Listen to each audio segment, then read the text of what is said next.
Los problemas con el Mac. Sí, me parece que así lo podremos ver. Bueno, buenos días, soy Vicente Díaz, soy analista de seguridad en Kaspersky Lab y como comentaban, pues he ayudado un poco en este análisis, mirando qué implicaciones tiene para la seguridad de los usuarios, pues todo este nuevo ecosistema que ya hemos visto para todos los distintos modelos de coches, ¿no? Entonces me gustaría empezar un poco, hace unos años, hace 4 años, bueno, 3 años, ¿no? Pues sí. Hicimos este estudio de cómo afectaba el tema de Internet en los coches y a partir de aquel estudio que hicimos, en aquel momento, pues cuando lo presentamos, había gente que era un poco escéptica, como diciendo, bueno, sí, pero esto que explicas de que se puede infectar el coche a través del teléfono, era como todo un poco surrealista. Entonces me gustaría hacer simplemente una pequeña evolución de qué es lo que ha pasado desde entonces hasta hoy y cuál es la situación en la que nos encontramos y qué es lo que hemos visto, ¿no? durante este estudio en cuanto a temas de seguridad. ¿Qué haríamos entonces? Entonces, cuando hablábamos de temas así de futuro, de tecnología máxima de los coches, pues estábamos presentando el caso de Google, con su coche que conduce solo. Poníamos este vídeo así muy divertido en el que va el coche y la gente entra asustada porque se va moviendo solo. Eso es lo que había en el 2011 como uno de los temas más punteros. Cuando hablábamos de temas de infotainment, ¿no? Infotainment, es que la palabra que no, es muy rara. Lo que habíamos puntero en aquella época era quizás este de SAP, en el cual pues tenía, que creo que es lo que hay hoy en día es una evolución de esto más o menos, porque tiene una tienda de aplicaciones propias, está basado en Android, está muy orientado, como veis todos son como aplicaciones para el teléfono dentro del coche. Hoy habéis visto pues que ya no está esta, sino que hay, ¿cuántas más? 7, 8, 10, 12, ahora hay un montón ya, y cada uno utiliza un sistema distinto, ¿no? Y en aquel entonces, cuando hablábamos de seguridad, teníamos 2 ejemplos así más notables, ¿no?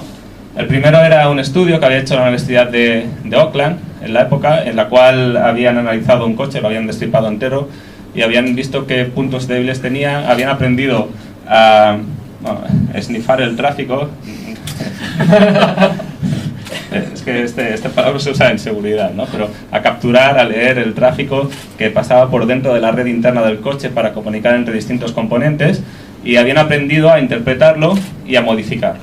Entonces, de este modo, puedes hacer que los frenos funcionen desde tu ordenador, o puedes hacer que acelere, o puedes hacer que la dirección pues no funcione el motor, que salga una alarma del motor, yo qué sé. Puedes hacer de todo, ¿no? Lo que pasa es que en este caso, claro, tienes que tener acceso físico al coche, conectarlo con tu PC, ¿no? Y entonces es cuando puedes hacer ahí tus experimentos. Y el mismo año hubo una presentación en Black Hat, que es una conferencia de seguridad muy famosa, en la cual un investigador demostró cómo era posible, simplemente enviando un SMS, hacerse con el control del coche. En este caso, este coche esperaba recibir este SMS para hacer una serie de funcionalidades y abusando de esta funcionalidad era capaz de simplemente enviando un SMS hacerse con el control del coche. Bueno, esto era el estado del arte, digamos, en aquella época, en el 2011. ¿Qué ha pasado desde entonces? ¿En qué punto estamos ahora, no? Aquí todo evoluciona muy rápido y de hecho aquel coche de Google que veíamos ahora ya tiene licencia de conducir legal. De hecho el coche en el estado de Nevada tiene la driving license, o sea puede conducir. No sé qué sale en la foto, pero tiene un carnet el propio coche. Puede ir por ahí y si lo para un policía no pasa nada, puede dar los datos, ¿no? Pero ya hay una nueva versión de este coche, que es esta que veis aquí. Está en el estado de California, creo que hay unos 200 por ahí dando vueltas. Y es muy gracioso porque no tiene volante. O sea, tú te sientas aquí, en los vídeos se ven 2 abueletes, se sientan allí y el coche pum, arranca y les lleva a no sé dónde y se bajan. Bueno, pues esto es un poco lo que tenemos hoy en día, ¿no? de aquel coche que habíamos visto de Google, del Toyota Prius. En cuanto a seguridad, yo creo que si estáis interesados en el tema, os recomiendo la lectura de este estudio que hicieron Charlie Miller y Chris Balasek, que son 2 investigadores muy reconocidos, en los cuales hicieron lo mismo, describir los coches, entender qué es lo que pasa dentro y interactuar con ellos, ¿no? Si buscáis vídeos por YouTube y tal, no os he puesto aquí por ir ágiles, pero es muy gracioso porque se ve un periodista conduciendo Entonces el coche empieza a dar volantazos y el tío, ¿qué pasa? Estás girando para donde yo no quiero, ¿no? Luego dice, ahora aparca aquí. Y cuando va a frenar no funciona el freno, se asusta, ¿no? Entonces, bueno, es muy gracioso para los que van detrás, todo el rato riéndose con el ordenador. Para el periodista no tanto, ¿no? Pero en cualquier caso, pensar que estos escenarios es cuando ya hay un tipo con el ordenador conectado a vuestro coche y está detrás con el ordenador, ¿no? Esto no era lo que hemos tenido en cuenta en nuestro estudio, porque igual que en seguridad informática, pensamos que cuando alguien tiene acceso físico a un dispositivo tiene control total. Es decir, si vuestro equipo está muy protegido, pero yo cojo y me lo llevo, seguramente voy a poder acceder a todo lo que tenéis. Depende de algunas cosas, pero esa es la hipótesis, ¿no? Entonces, si tienes acceso físico al coche, bueno, podrás hacer las barbaridades que quieras, ¿no? Entonces, lo que nos hemos centrado es en el nuevo entorno de usuario.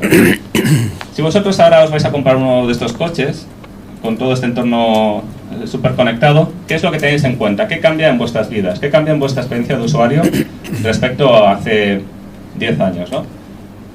Lo primero es que ahora os tenéis que preocupar del phishing y de los keyloggers. Keyloggers son los programas que infectan vuestro PC y capturan y registran las capturas de teclado, las pulsaciones de teclado. Esto, antes lo estaba diciendo a un compañero vuestro periodista que no ha podido quedarse y se ha quedado así como... ¿Cómo que tengo que tener en cuenta el phishing? Bueno, ahora lo veréis porque es una preocupación. Ahora os lo explicaré y veréis por qué es así. También tienes que tener cuidado de que los fabricantes se vean comprometidos. ¿Esto qué significa?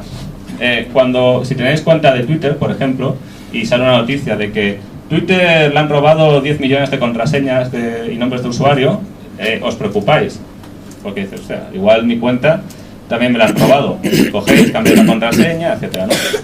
Si hace 10 años salía la noticia de que BMW o Renault ha tenido un problema de seguridad y de seguridad informática y le han robado los datos internos, a vosotros como usuarios de Renault os da igual. Pero ahora, si esto pasa, es un problema potencial, porque pueden también robaros vuestras credenciales. Recordad lo que decíamos antes, de que ahora todo el mundo tiene un portal web donde registráis, tenéis datos de vuestro coche, tenéis ciertas funcionalidades. Si alguien entra en Renault y roba esas credenciales, pues va a tener acceso a vuestros datos, ¿no? La seguridad de las aplicaciones que van en los teléfonos.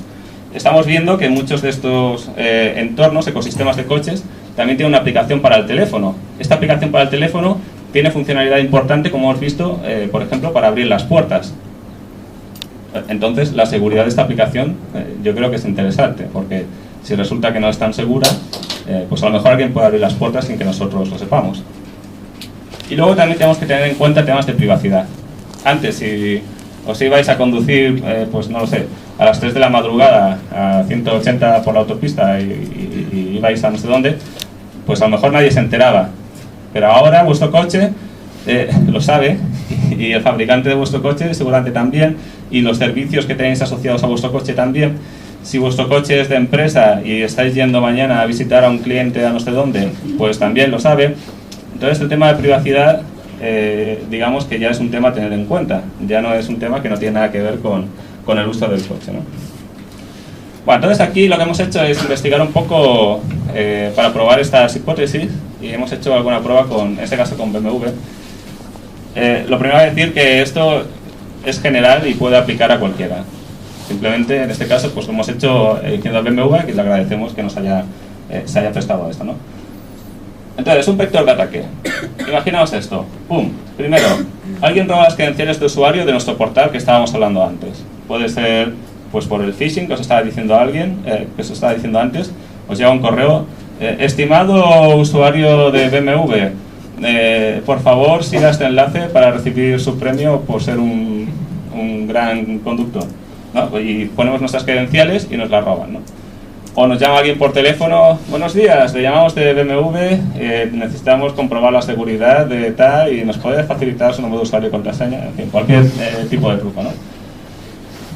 Una vez que tengo esto, voy y me descargo la aplicación de BMW con vuestras credenciales, las registro y ¡tachán!, tengo acceso a localizar vuestro coche con un límite de un rango de distancia que creo que es de 1,5 kilómetros, que por suerte existe este límite. Pero puedo localizar el coche y puedo abrir las puertas, puedo hacer que suene el claxon, puedo hacer que se enciendan las luces, etc., ¿no? Entonces, Ese sería el primer vector de ataque y como veis, al principio pues se puede iniciar con un simple phishing, que es lo que os comentaba al principio, ¿no? Que un phishing ahora ya el usuario se tiene que preocupar de este tipo de cosas. Esto lo que significa en definitiva es que en algunos modelos, como este de BMW, el teléfono son las llaves. Entonces, ¿qué pasa si nos roban el teléfono? Están robando también, en cierto modo, las llaves del coche, ¿no? El problema es que cuando tenemos la aplicación hay un PIN de 4 dígitos que seguro que nos va a parar. Pero el problema es que dentro de la aplicación del teléfono, pues vemos una base de datos y dentro de la base de datos tiene aquí el número de retries que podemos hacer para probar en caso de que fallemos el PIN y tiene también si el PIN está activo o no, ¿no? ¿Qué pasa si cambiamos esto? Pues nada, lo podemos cambiar, podemos poner que tengamos 100 reintentos, o 1000 o 1.000.000, o simplemente desactivar el PIN. Entonces, alguien que tenga ciertos conocimientos puede coger esta aplicación, desactivar estas opciones de bloqueo de PIN y, una vez más, localizar el coche y abrir las puertas. Entonces aquí el problema está que la aplicación para el smartphone seguramente no es tan segura como debiera ser, ¿no? Otro problema que tenemos y que hace unos años pues no se nos habría pasado por la cabeza. De hecho, en la aplicación del smartphone hay mucha información, es bastante interesante. Si la cogéis y la destripáis en vuestro tiempo libre, pues veis, por ejemplo, que el nombre de usuario se encuentra dentro de un archivo en texto claro. En este caso yo utilizaba el nombre de usuario de Juanan, con lo cual alguien que se haga con el teléfono ya encuentra el nombre de usuario sin más dificultad. La base de datos contiene datos como el número de bastidor, la latitud, la longitud donde está, datos del usuario y del vehículo. Y la comunicación, por ejemplo, se aprecia a dónde se comunica, una dirección de email. No sé si esta dirección de email es posible de algún modo falsearla, de modo que nosotros enviamos mensajes como que intentamos abrir puertas, por ejemplo, y que nos hagan caso. Esto no lo hemos probado, no hemos probado tampoco demasiado, pero sí que hay mucha información interesante para que alguien más malicioso pues pueda intentar hacer ciertas pruebas, ¿no? Entonces las medidas de seguridad, si no son las adecuadas, pues podemos tener un problema. Y uno de los temas que hemos encontrado más interesantes es el tema de las actualizaciones de BMW. Si quieres, BMW proporciona la posibilidad de actualizar los drivers del Bluetooth que tienes en el coche, ¿no? ¿Cómo lo hace? Dice, bueno, esa página de BMW, pone un código de bastidor válido y te aparece un fichero que te descargas, lo pones en un USB y lo enchufas en el coche. Muy bien. ¿Qué hicimos? Pues pusimos el número del código, bajamos el fichero y lo destripamos a ver qué es lo que hay, ¿no? Resulta que un fichero de estas características, pues uno lo que tendría que esperar es que esté totalmente blindado, cifrado y que el coche, vaya, que tenga una firma, firmado digitalmente para que no se pueda ejecutar nada más. Pero resulta que no, resulta que el archivo es un archivo RPM, que seguramente no suena demasiado, pero imaginad que es como un archivo .zip, dentro del cual podéis ver todos los datos de los detalles del entorno en el que se ejecuta todo esto. ¿Esto qué significa? Que tenemos mucha información interna de qué es lo que hay en el sistema. ¿Por qué esto es importante? Porque si un atacante quiere acceder a este sistema, quiere hackearlo de algún modo, necesita saber qué hay dentro. Tú no puedes atacar a un sistema a ciegas. De hecho, cuando preguntábamos por la información de lo que hay dentro, nunca nos la decían, pero mediante lo que hay en este archivo ya disponemos de toda. Lo que es más, gracias a hacer ingeniería inversa de todo esto, podrías llegar a modificar alguno de estos archivos para que se ejecutara algo que no estaba planeado en la actualización dentro del sistema del coche, ¿no? Hay algunas cosas graciosas, por ejemplo, en las actualizaciones vienen comentarios de los programadores, ¿no?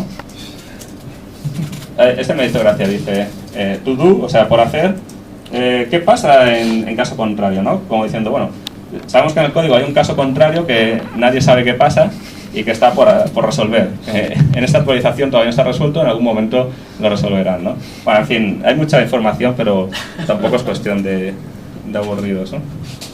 Finalmente, el tema de la comunicación con el coche, en algunos servicios, por ejemplo, las recomendaciones, y creo que era con Google Maps cuando lo vimos, ahora no estoy muy seguro, pero en algunos servicios la comunicación se realizaba mediante un envío de un mensaje SMS al coche, mediante esta SIM interna a la que nadie puede acceder, y de la que nadie conoce el número. Pero ¿qué pasa? Que un mensaje SMS se puede llegar a interceptar y se puede llegar a falsificar. La comunicación por SMS depende del país, depende de la operadora, depende del cifrado. Algunos son buenos, otros son malos, unos se pueden romper, otros no, pero en general es un mal método de comunicación, porque si tú eres capaz de suplantar al mensaje que se envía al coche por parte de BMW, pues ya tienes el control. En países como la India creo que los SMS no están cifrados, por ejemplo. En fin, como veis, seguramente no es la mejor forma de comunicación con el coche y que abre la puerta también a realizar ciertos tipos de ataques. En definitiva, lo que queremos recalcar aquí, esto simplemente es un ejemplo, lo que hemos visto, que seguramente en muchos otros fabricantes pues hay otras debilidades de todo tipo.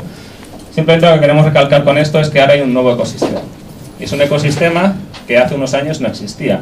Si ahora cogemos a un conductor de los más veteranos y lo sentamos delante de un coche, pues seguramente todos estos sistemas no sabrá cómo interactuar con ellos. Pero estos sistemas tienen unos riesgos asociados y que no están solo en el coche en sí, sino en todo el ecosistema que se ha creado, ¿no? Que si una app, que si la comunicación que tiene, que si la aplicación web, etcétera. Entonces, todo este tipo de